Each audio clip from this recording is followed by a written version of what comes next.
Obet is here.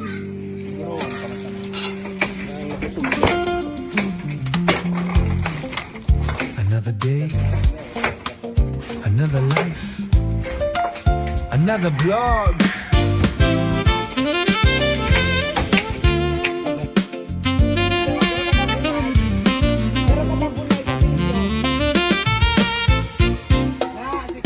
Panibagong araw, panibagong kwento, mga simpleng sandali ating binubuo. May saya at aral sa bawat paglalakbay.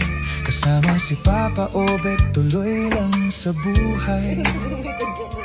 Sa bawat lugar na ating pupuntahan, may bagong karanasan tayong matutuklasan. Kwentong mula sa puso, tunay at makulay, mga alaala nating hindi malilimutan kailanman.